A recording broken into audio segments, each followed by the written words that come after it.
El paciente que nunca murió. Recuerdo cada detalle de aquella noche en 1998, como si se hubiera grabado a fuego en mi memoria. Mi nombre es Manuel y trabajaba como enfermero en un antiguo hospital psiquiátrico de Querétaro. Era un lugar que acumulaba más historias de terror que registros médicos. Los pasillos siempre parecían más oscuros de lo que las luces fluorescentes podían iluminar y el aire estaba cargado con algo que no podía describir, una pesadez que se hacía notar, especialmente durante las horas más solitarias de la madrugada. Esa noche en particular, me tocó la peor tarea de todas, custodiar el cadáver de Joaquín Ramírez, un paciente conocido por todos como el demonio. Joaquín era fuerte, impredecible, y su mirada siempre parecía contener una amenaza oculta. Había muerto hacía apenas unas horas tras un ataque violento, golpeándose la cabeza contra las paredes acolchadas de su celda hasta que su cráneo cedió. La noticia corrió por todo el hospital y el personal no pudo evitar un suspiro de alivio. Sin embargo, ninguno de nosotros se imaginaba lo que vendría después. A las 3 de la mañana, el director del hospital, el doctor García, me pidió que me encargara de vigilar el cuerpo de Joaquín en la morgue hasta que llegara la ambulancia que lo trasladaría.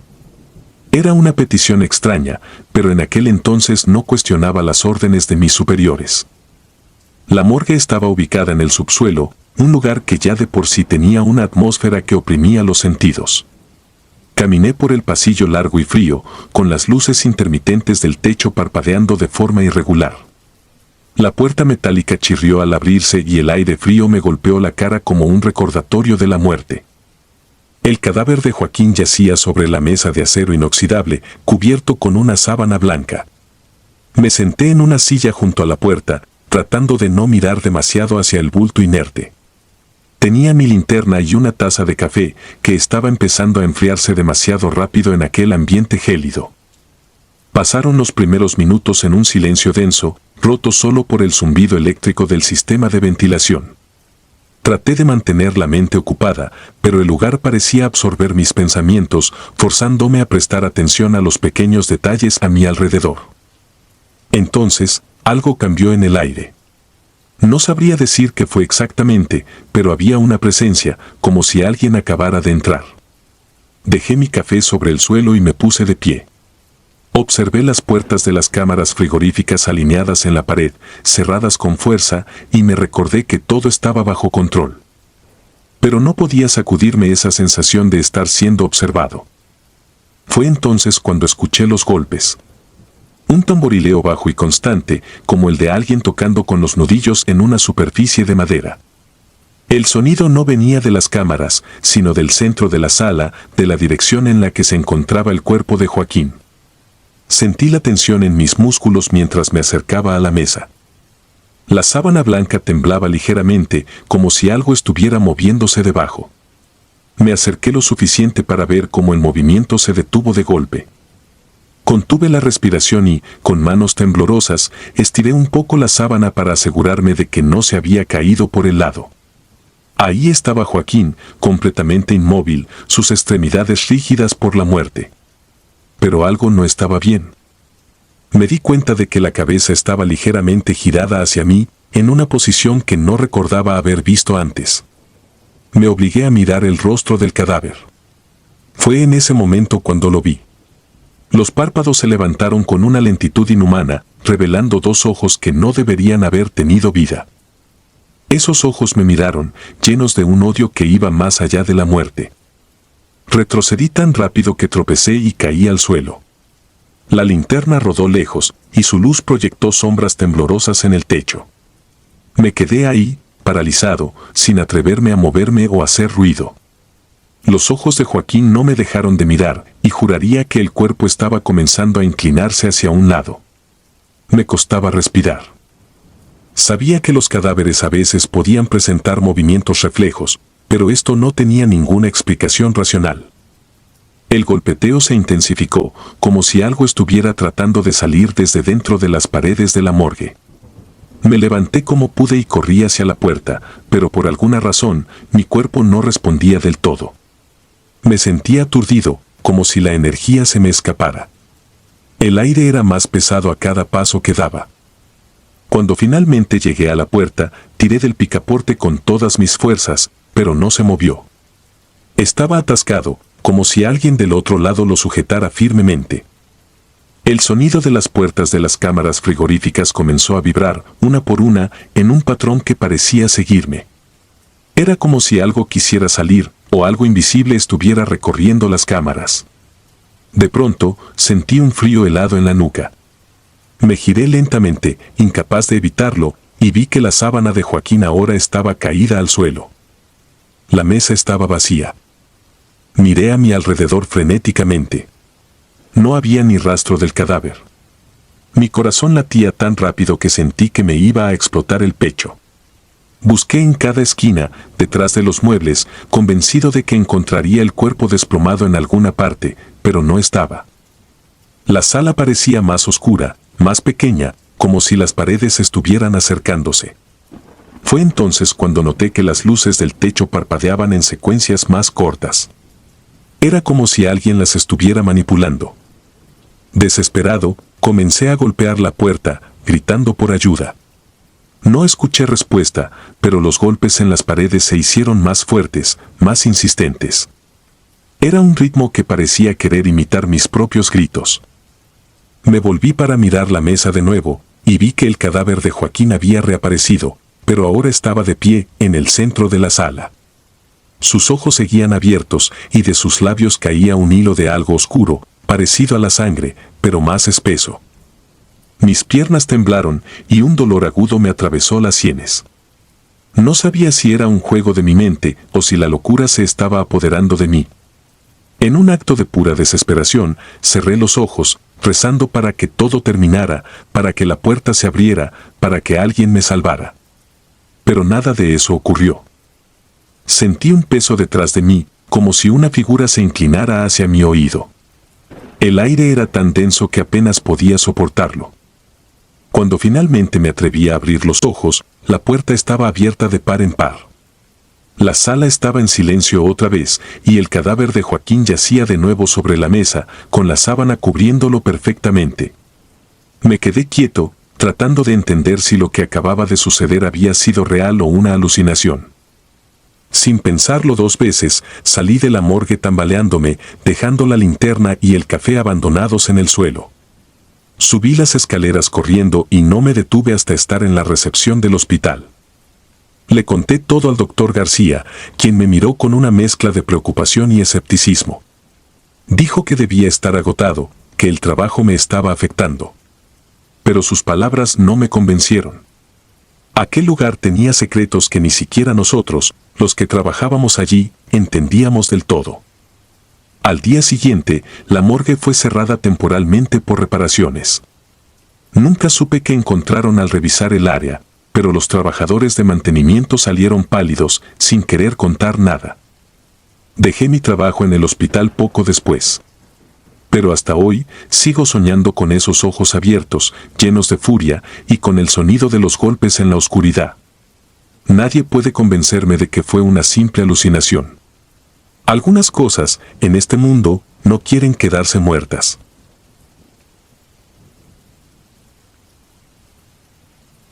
Los ojos del doctor. La primera vez que entré al Hospital Psiquiátrico de Veracruz, me quedé asombrado por lo antiguo que era. Las paredes de piedra manchadas por la humedad parecían guardar secretos que nadie se atrevía a contar. Era el año 2005 y acababa de ser contratado en el área médica. Tenía 27 años, lleno de energía y de ambiciones, listo para enfrentar cualquier desafío, pero lo que viví allí me hizo cuestionar mi salud mental y la realidad misma. El hospital era enorme, una especie de laberinto construido en otra época, con pasillos angostos y techos altos donde la luz apenas lograba filtrarse. Mis primeros días transcurrieron entre turnos largos y papeleo interminable. Los pacientes eran difíciles, pero los verdaderos problemas surgían de la estructura misma del lugar. Era como si las paredes absorbieran las emociones de quienes pasaban allí décadas encerrados, como si cada grito de angustia y cada lamento se hubieran quedado atrapados en el aire. Mis colegas me advirtieron rápidamente sobre las historias del hospital, en especial sobre el doctor Sánchez. Según las leyendas que circulaban, él había sido un brillante psiquiatra que desarrolló una obsesión enfermiza por los experimentos poco éticos. La gente susurraba que desapareció en circunstancias extrañas, pero su presencia nunca se fue del todo. Algunos aseguraban haberlo visto vagar por los pasillos, otros afirmaban que sentían su olor característico a formol, un rastro olfativo que se pegaba al interior de la nariz y no se iba. No creí nada de eso al principio. Las leyendas urbanas eran comunes en sitios como este, donde el sufrimiento y la desesperación se filtraban en cada rincón. Pero una noche, trabajando en el área de archivo, me di cuenta de que había cosas que no podía ignorar. Era una de esas madrugadas en las que el silencio se volvía denso y los sonidos lejanos del hospital parecían amplificarse. Los expedientes de pacientes, acumulados durante décadas, me rodeaban como un ejército de testimonios trágicos.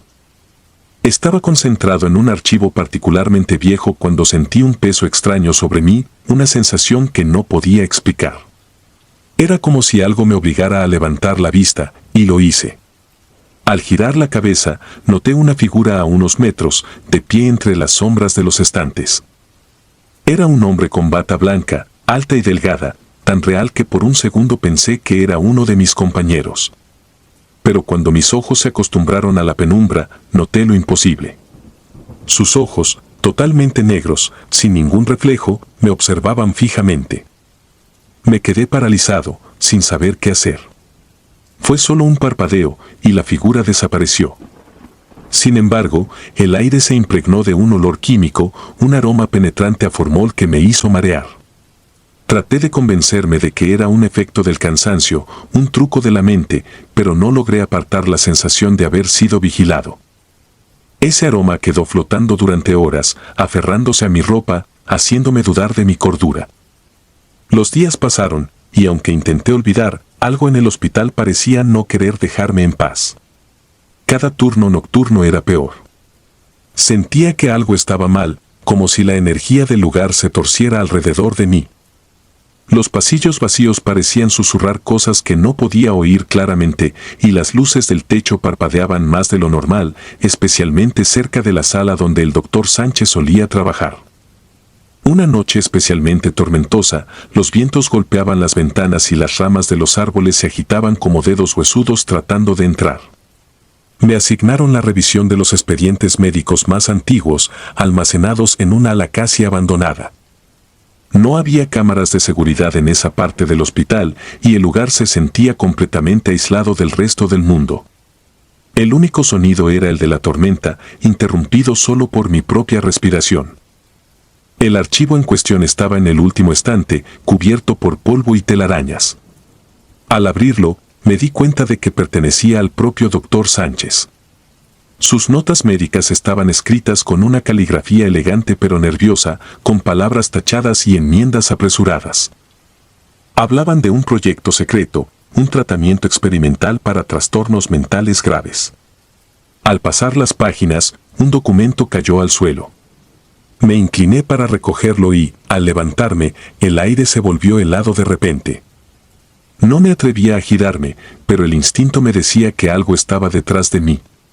La sensación era tan intensa que se volvió dolorosa, como si una presencia invisible estuviera invadiendo cada célula de mi cuerpo. De repente, las luces se apagaron por completo, dejándome en una oscuridad total. Me quedé inmóvil, escuchando cómo mi corazón martilleaba en mi pecho. El zumbido del hospital se había desvanecido, y solo quedaba el sonido del viento golpeando las ventanas. Cuando las luces volvieron, vi algo que me hizo perder el aliento. Había palabras escritas en la pared con lo que parecía ser un líquido oscuro, que goteaba lentamente hasta el suelo. Decían, él no descansará. Retrocedí, tropezando con una pila de cajas, y caí al suelo. Traté de levantarme, pero algo más llamó mi atención. En el rincón más alejado de la habitación, la figura del hombre con bata blanca estaba de nuevo allí, mirándome con esos ojos negros como pozos. Pero esta vez no desapareció. El olor a formol era tan intenso que sentí náuseas. Salí corriendo del archivo, dejando caer los papeles y sin mirar atrás. Crucé el pasillo y llegué a la sala de descanso, donde me dejé caer en una silla, tratando de normalizar mi respiración. Nadie más parecía haber notado lo que pasó, pero yo sabía que aquello era real. Las manchas en la pared y el hedor seguían persiguiéndome, como si el doctor Sánchez no estuviera dispuesto a dejarme ir tan fácilmente. Los días siguientes se convirtieron en un infierno. Cada vez que me quedaba solo, la figura aparecía. A veces lo veía en reflejos, otras en los extremos de los pasillos, pero siempre observándome. Las historias de los pacientes empezaron a tener más sentido.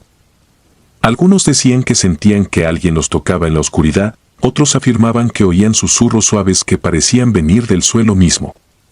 Todo parecía estar conectado con el doctor Sánchez y sus experimentos.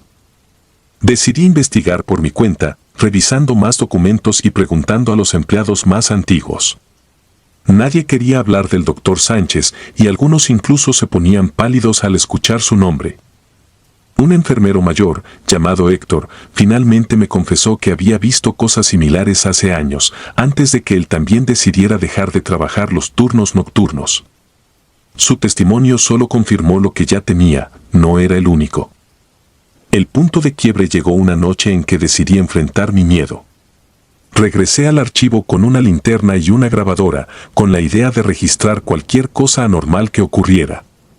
Me dije a mí mismo que necesitaba pruebas, algo tangible para demostrar que no estaba perdiendo la razón. La tormenta rugía con más fuerza que nunca y los relámpagos iluminaban el hospital con flashes violentos. Entré en el archivo y todo parecía normal al principio.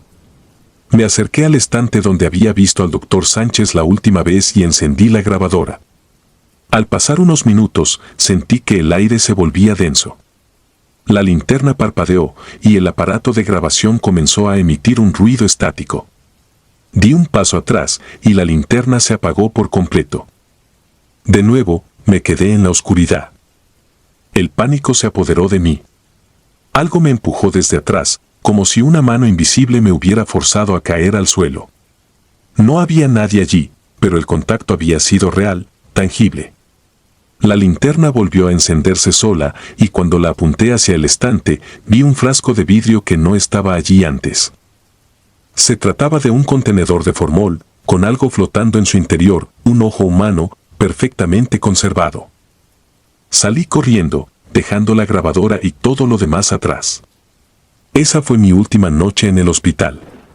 Renuncié al día siguiente, incapaz de soportar más lo que estaba pasando. Desde entonces, he intentado seguir adelante con mi vida, pero el aroma a formol y esos ojos negros siguen visitándome en sueños. A veces, al apagar las luces de mi casa, siento la misma presencia, como si el doctor Sánchez todavía estuviera observando, esperando el momento perfecto para regresar.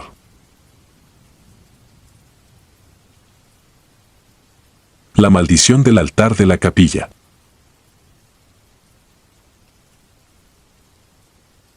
Algunas historias nunca mueren. Se retuercen en tu mente, se aferran a tu piel y se convierten en algo tan real que dudas si alguna vez fuiste la misma persona antes de experimentarlas.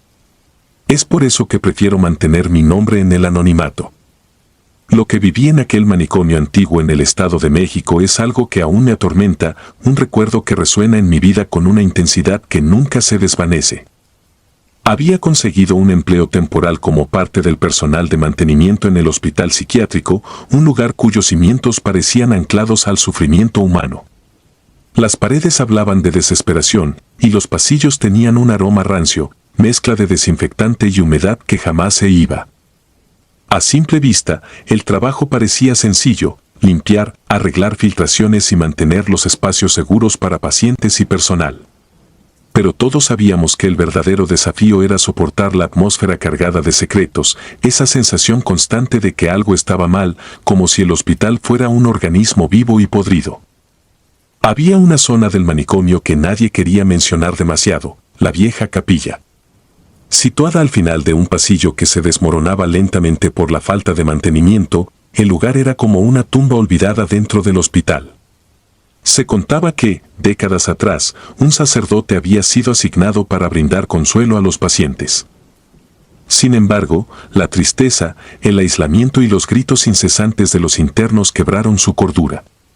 Dicen que el hombre, consumido por la locura, maldijo a todos aquellos que sufrían bajo aquel techo, y finalmente desapareció, dejando atrás una estela de oscuridad que nunca fue erradicada.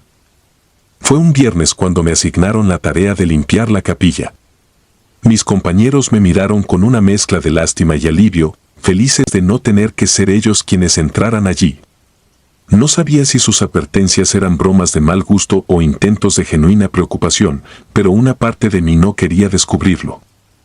Armado con mi equipo de limpieza y una linterna, me dirigí hacia el pasillo que conducía a la capilla. Cada paso que daba hacia la puerta de madera carcomida me hacía sentir como si el aire se volviera más espeso. Las paredes estaban cubiertas de grietas, como venas oscuras que serpenteaban hacia el techo. Cuando empujé la puerta, un chirrido largo resonó, haciéndome sentir que había despertado algo que debería haber permanecido dormido. La capilla estaba fría, muy fría, como si no hubiera conocido la luz del sol en años. Al principio, todo parecía normal. Los bancos estaban cubiertos de polvo y las velas, apagadas desde hacía décadas, se erguían como testigos inútiles del sufrimiento pasado. Pero fue al acercarme al altar cuando sentí que algo estaba fuera de lugar. Miré hacia las estatuas de los santos colocadas en pequeñas repisas de piedra. Había algo perturbador en sus expresiones, algo que no había notado al entrar. Sus ojos, tallados con devoción por algún artista anónimo, parecían seguirme. Me sacudí la incomodidad y seguí trabajando, intentando no pensar demasiado. Limpié el altar con rapidez, deseando salir de allí lo antes posible. Fue entonces cuando mi linterna parpadeó. Un destello y luego la oscuridad. Golpeé el aparato con la mano y, tras unos segundos de lucha, la luz volvió. Pero en ese breve momento de penumbra, algo había cambiado. Miré a las estatuas nuevamente y noté algo que me hizo retroceder. Gotas negras, gruesas y aceitosas, se deslizaban por los rostros de los santos, cayendo lentamente como lágrimas imposibles. El líquido manchaba sus mejillas y se acumulaba en pequeñas charcas al pie de las figuras. El miedo me atravesó como una ola de hielo, pero traté de racionalizarlo. Tal vez era un efecto del agua contaminada por el moho, me repetí, aunque sabía que eso no explicaba la densidad oscura de aquellas lágrimas. Me acerqué a una de las figuras, una estatua de la Virgen María, y la inspeccioné más de cerca. La imagen estaba tan cargada de pena que sentí como si la tristeza me invadiera. Una gota de aquel líquido negro cayó al suelo, y el sonido fue como el de una piedra arrojada en un pozo sin fondo, resonante y final. En ese momento, las velas apagadas comenzaron a derretirse lentamente, como si una llama invisible las hubiera encendido. No había calor, pero el sebo líquido goteaba por los candelabros, formando charcos en el suelo. Me quedé paralizado, incapaz de apartar la vista de aquel espectáculo imposible. Un peso cayó sobre mi pecho, dificultando la respiración. Era como si la capilla me estuviera aplastando, como si el espacio mismo quisiera consumir todo rastro de vida que se atreviera a entrar. Di un paso atrás, y el suelo crujió como si alguien estuviera caminando a mi lado.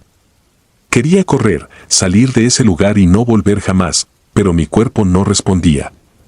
Finalmente, logré reunir las fuerzas suficientes para retroceder hasta la puerta y al girar el picaporte, sentí que estaba trabado. Empujé con todas mis fuerzas, mi desesperación aumentando con cada intento fallido.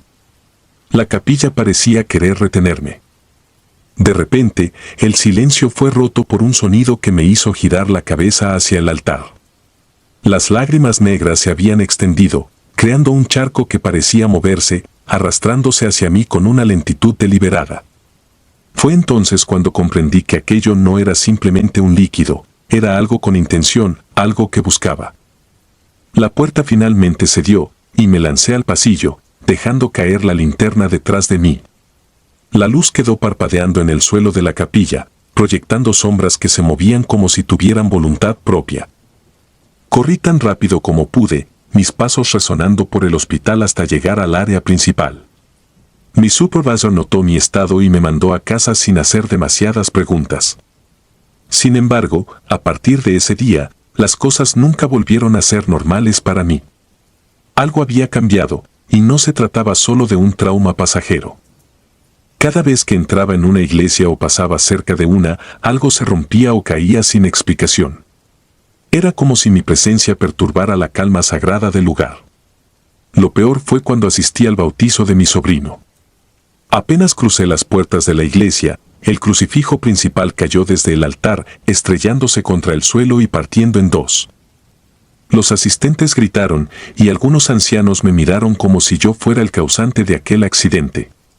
Desde entonces, trato de evitar cualquier espacio sagrado, pero incluso así, no puedo huir de lo que me persigue. Empecé a tener pesadillas, siempre sobre la capilla. En mis sueños, las estatuas me observan con esos ojos fijos y tristes, y las lágrimas negras me rodean lentamente, como si quisieran ahogarme. Me despierto sintiendo ese peso en el pecho, ese mismo que sentí en la capilla, como si la maldición del sacerdote hubiera encontrado un nuevo huésped en mí. Y aunque ya han pasado años desde aquel incidente, el miedo no ha disminuido. No sé si alguna vez se irá. Todavía hay noches en las que me despierto, convencido de que hay algo en la esquina de mi habitación, algo que me observa, algo que espera pacientemente. Y cuando cierro los ojos, siempre veo esas lágrimas negras cayendo, siempre siento el frío de la capilla, siempre escucho aquel sonido de algo arrastrándose hacia mí. Porque algunas historias nunca mueren y algunas maldiciones no se pueden romper. Solo siguen, esperando el momento adecuado para reclamar lo que creen suyo. Risas en la oscuridad. Hay cosas que se quedan contigo para siempre, momentos que perforan la realidad y te hacen cuestionar tu propia cordura. Mi nombre es Lalo, y lo que voy a contar es una de esas experiencias. Trabajé como guardia de seguridad en un hospital psiquiátrico infantil en Monterrey. Era un edificio imponente y viejo, con pasillos largos y habitaciones que parecían tragarse el sonido. Los niños que vivían allí no eran normales, habían sido marcados por traumas y condiciones que los hacían frágiles y, a veces, impredecibles. Pero nada me preparó para lo que experimenté durante uno de mis turnos nocturnos. Esa noche parecía igual que cualquier otra. Mi ronda empezó como siempre, recorriendo el lugar con mi linterna en una mano y una taza de café en la otra. El silencio del hospital a esas horas era abrumador. Sabía que la mayoría de los niños estaban dormidos o sedados, pero había algo en la quietud del ambiente que siempre me ponía nervioso. Las sombras se estiraban y se deformaban bajo la tenue luz de las lámparas de emergencia, y mis pasos resonaban como si alguien me siguiera desde la oscuridad.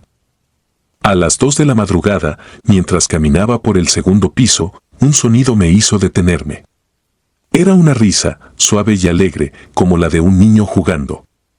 Me quedé quieto, tratando de entender de dónde venía. Sabía que ese pabellón estaba vacío, había sido clausurado meses atrás tras un brote de infecciones que afectó a varios niños.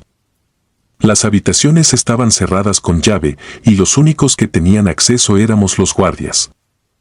Sin embargo, las risas continuaron, ahora acompañadas por murmullos que se asemejaban a voces jugando a escondidas. Un escalofrío recorrió mi cuerpo, pero decidí investigar. No era raro que el personal escuchara cosas en este hospital, pero lo que había aprendido durante mis años trabajando allí era que no debías dejar que el miedo se apoderara de ti. Así que avancé con paso firme hacia el origen del sonido, que parecía provenir del extremo del pasillo. El aire se sentía más pesado mientras me acercaba. Mi linterna empezó a fallar, parpadeando como si la energía se agotara. Maldije por lo bajo, golpeando el aparato, pero no mejoró mucho. Las risas se detuvieron de repente, y el silencio que dejó en su lugar fue como un vacío que se extendía por todo el pabellón. Al llegar a la puerta de una de las habitaciones clausuradas, noté que estaba entreabierta, aunque se suponía que debía estar cerrada con llave. Empujé la puerta y la linterna iluminó el interior. Lo primero que vi fueron huellas de manos pequeñas, marcadas por algo oscuro que se había secado sobre las paredes. Era como si los niños hubieran intentado salir, dejando impresas sus palmas, una tras otra, hasta cubrir toda la superficie.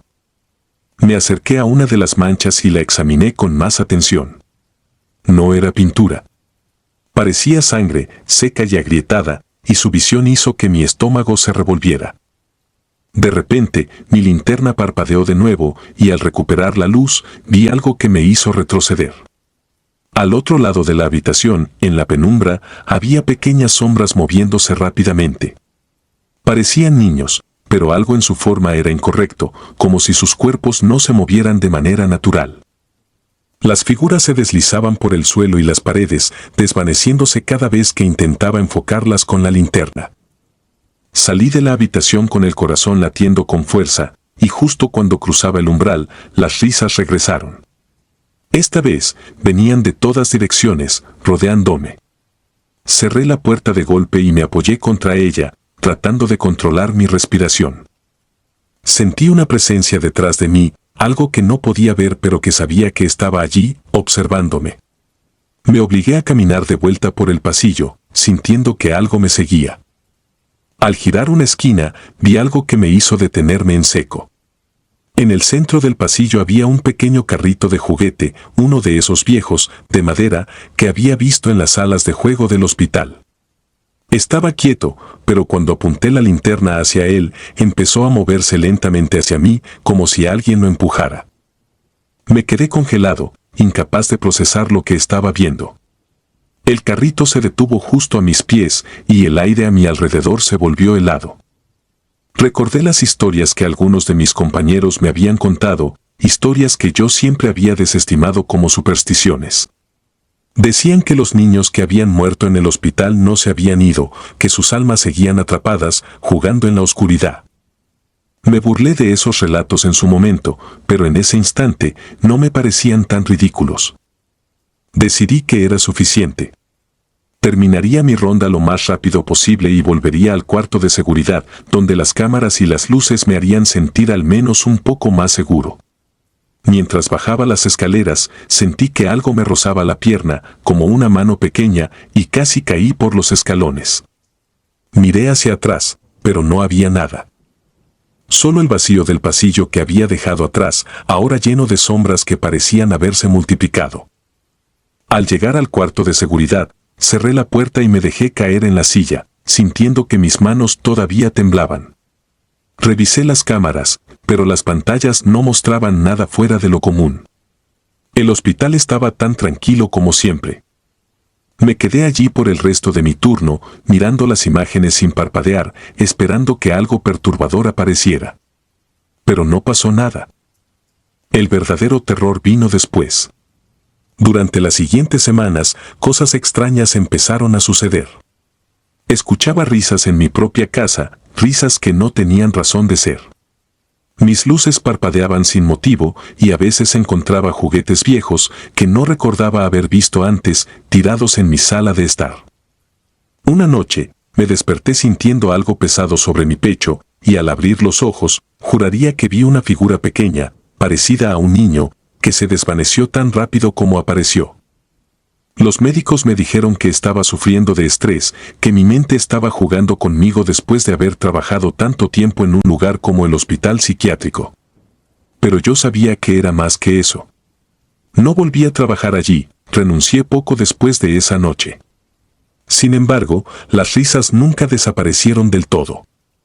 Incluso ahora, hay momentos en que las escucho, suaves y burlonas, como si los niños que vi esa noche nunca hubieran dejado de jugar conmigo. Y aunque he intentado olvidarlo, las huellas de manos, esas marcas pequeñas y oscuras, siguen apareciendo en mis pesadillas, recordándome que algunas puertas, una vez abiertas, nunca se cierran por completo. La paciente del cuarto especial. No suelo hablar de lo que ocurrió aquella noche de 1988, y cuando lo hago, mi mente trata de racionalizarlo, de encontrar alguna explicación que me permita seguir adelante sin sentir que la locura está acechando mi propia cordura. Mi nombre es Jorge y trabajaba como guardia de seguridad en un hospital psiquiátrico en la Ciudad de México.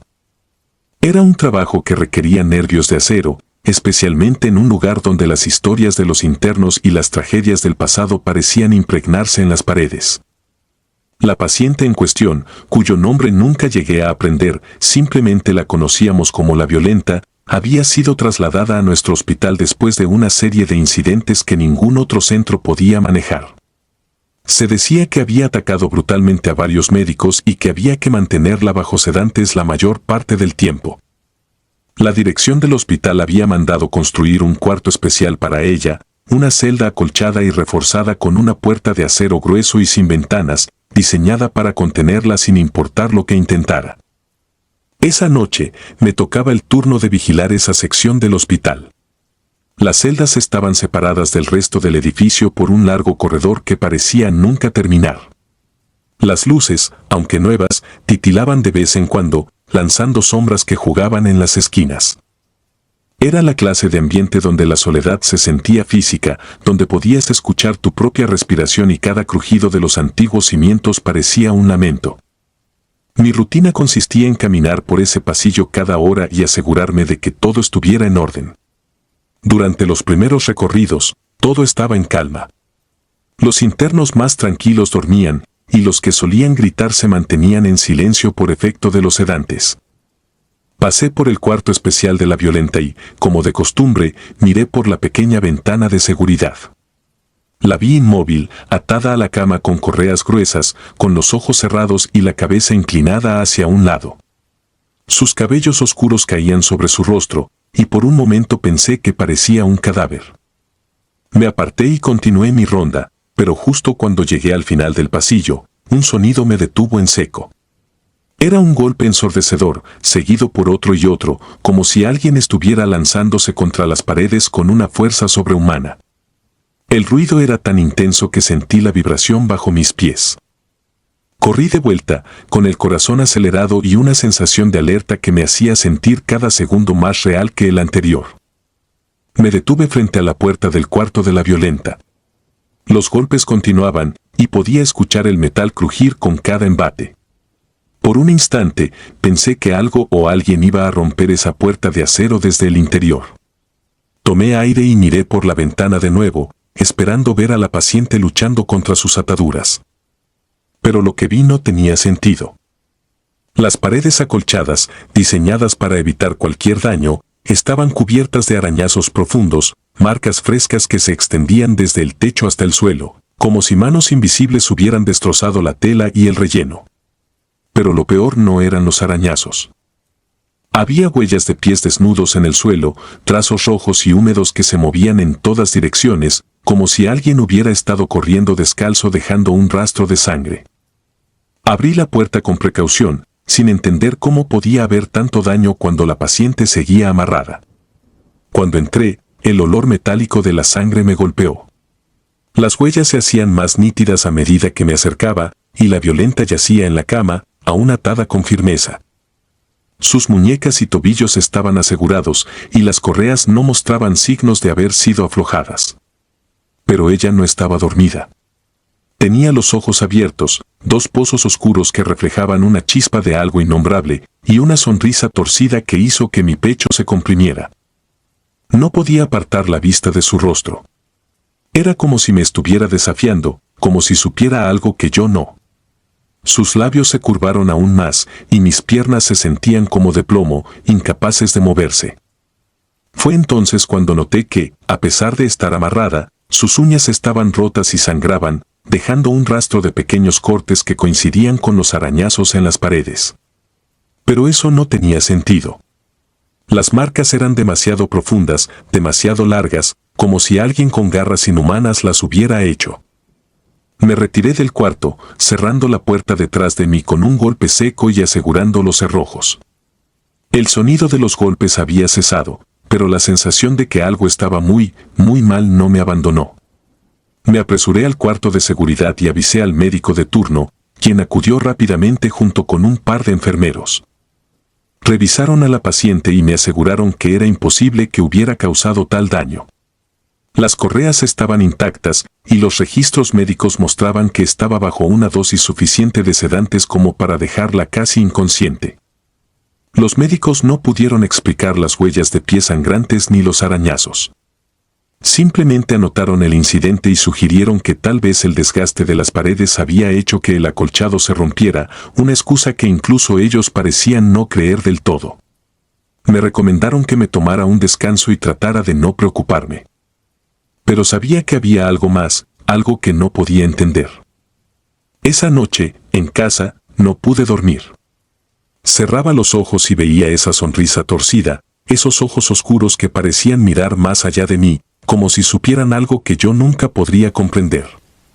En los días siguientes, el pasillo donde estaba el cuarto de la Violenta se volvió un lugar que evitaba siempre que podía. Otros guardias comenzaron a notar cosas extrañas también, cambios repentinos de temperatura, puertas que se cerraban solas y una sensación constante de ser observados. Algunos de los internos más sensibles empezaron a mostrar signos de agitación cada vez que pasaban cerca de esa área. Uno de ellos, un niño que raramente hablaba, comenzó a gritar incontrolablemente al ser llevado por ese pasillo, señalando hacia el cuarto de la Violenta y murmurando algo sobre sombras que lo observaban desde dentro. El personal trató de ignorar lo que estaba ocurriendo, pero las cosas solo empeoraron. Una semana después, el cuarto fue sellado permanentemente. La Violenta fue trasladada a otro hospital, pero el daño ya estaba hecho. El pasillo nunca volvió a ser el mismo. Las luces seguían parpadeando y el aire se sentía denso, como si el lugar respirara, exhalando un miedo antiguo y vivo. Algunos empleados juraban escuchar golpes lejanos por las noches, aunque el cuarto estaba completamente vacío. Renuncié poco tiempo después, incapaz de seguir trabajando en un lugar que parecía retener algo oscuro. Incluso ahora, después de tantos años, hay noches en las que me despierto con esa imagen en mi mente, la paciente atada, sonriendo como si supiera algo que yo nunca entenderé. A veces, me pregunto si fue un brote de locura colectiva o si realmente presencié algo que no pertenece a este mundo. Y cada vez que escucho el sonido de uñas rascando una superficie, no importa cuán suave sea, un recuerdo helado se despierta en mi mente, recordándome aquella noche en el cuarto de los arañazos. La enfermera sin rostro. Hay momentos en la vida que se te quedan grabados, no importa cuánto tiempo pase. Recuerdos tan vivos que incluso años después, cuando menos te lo esperas, resurgen con una claridad espantosa, como si todo estuviera sucediendo de nuevo. En mi caso, ese recuerdo está ligado al hospital donde trabajé como administrativo en el año 2007, en Puebla. Era un hospital viejo, con un historial de tragedias que se había vuelto parte del folclore local. La gente hablaba de sucesos inexplicables, y aunque me consideraba una persona escéptica, eso cambió por completo una noche que nunca podré olvidar. El rumor más inquietante era el de la enfermera sin rostro. Los pacientes afirmaban haber visto a una mujer vestida con el uniforme blanco tradicional, pero sin rasgos en el rostro, como si su cara hubiera sido borrada. Según las historias, esta aparición se paseaba por los pasillos en silencio, acercándose a los pacientes en las madrugadas para administrarles medicina inexistente. Se decía que cualquiera que la viera de cerca acabaría teniendo un destino trágico. Al principio, me parecía un cuento absurdo, algo creado por mentes supersticiosas o por los delirios de los pacientes. Sin embargo, el hospital en sí no ayudaba a desterrar esos pensamientos. Los pasillos largos y poco iluminados, las habitaciones con techos altos y las puertas chirriantes parecían diseñados para alimentar cualquier creencia en lo sobrenatural. Las luces parpadeaban constantemente y el sistema de calefacción, cuando funcionaba, emitía un sonido que se asemejaba a lamentos. Una noche, me quedé trabajando hasta tarde. El hospital estaba inusualmente tranquilo, con el personal reducido al mínimo y el eco de mis propios pasos acompañándome mientras caminaba por los pasillos. Había estado archivando documentos en mi pequeña oficina en el ala administrativa, situada en un área que solía estar desierta por las noches. Me gustaba la soledad, o al menos eso pensaba hasta que empecé a notar algo extraño. El ambiente se sentía más pesado de lo normal, como si el aire se espesara con algo invisible. Los sonidos del hospital se habían reducido a nada. Solo escuchaba el zumbido lejano de los fluorescentes y mi propia respiración. Mientras ordenaba los últimos papeles, vi algo que hizo que el bolígrafo que sostenía se me resbalara de la mano. A través de la ventana de mi oficina, una figura vestida con un uniforme blanco cruzó el pasillo. Por un segundo, pensé que era una enfermera más, alguien que quizás había terminado su ronda. Pero había algo raro en la forma en que se movía, casi flotando, como si sus pies no tocaran realmente el suelo. Me levanté de la silla, intentando tranquilizarme, y salí al pasillo, decidido a comprobar lo que había visto. No había nadie. Las luces comenzaron a parpadear justo en ese momento, como si el edificio estuviera burlándose de mi confusión. Miré en ambas direcciones, y el pasillo se extendía vacío y silencioso. Mi corazón latía con fuerza mientras regresaba a la oficina. No quería admitirlo, pero sentía que algo estaba observándome. Cerré la puerta con un golpe, tratando de ignorar la sensación de paranoia que se arrastraba lentamente por mi mente. Fue entonces cuando noté algo que no había visto antes. Un frasco pequeño, uno de esos que solían usarse para medicamentos intravenosos, estaba en mi escritorio. Juraría que no lo había visto ahí minutos antes. Lo levanté con manos temblorosas y vi que la etiqueta estaba desvaída, como si hubiera estado allí durante años. No contenía nada, pero el olor químico era inconfundible. Me dejó una sensación desagradable en la garganta, una mezcla de miedo y desconfianza. Traté de concentrarme en mi trabajo de nuevo, diciéndome a mí mismo que estaba dejando que las historias del hospital me afectaran. Pero en el fondo, sabía que algo no estaba bien. Pasaron unos minutos, y de repente escuché un sonido proveniente del pasillo. No era un grito, ni tampoco un llanto, sino un golpeteo rítmico, como el de pasos que se acercaban lentamente. Me quedé inmóvil, conteniendo la respiración. Los pasos se detuvieron justo frente a mi puerta. Me armé de valor y me acerqué para mirar a través de la pequeña ventana de vidrio, pero no había nadie. Sin embargo, sentí una presencia al otro lado, algo que no podía ver, pero que sabía que estaba ahí. Me aparté de la puerta y volví a sentarme, esperando que el miedo desapareciera. Pero no lo hizo. Unos minutos después, la temperatura en la oficina bajó de golpe. Mi piel se erizó y el aliento salió de mi boca en una nube de vapor. Miré alrededor, pero todo parecía normal. Normal, excepto por el hecho de que ya no estaba solo. No la vi al principio, pero cuando mi mirada se dirigió al rincón más oscuro de la oficina, allí estaba. La enfermera sin rostro. Su figura era alta y delgada, con el uniforme blanco impecable, pero donde debería haber estado su cara, no había nada. Solo una superficie lisa y pálida, como una máscara sin rasgos. No se movía, pero la falta de expresión en lo que debería haber sido su rostro era 1000 veces más aterradora que cualquier mueca. Mis manos empezaron a temblar y no podía apartar la mirada de ella.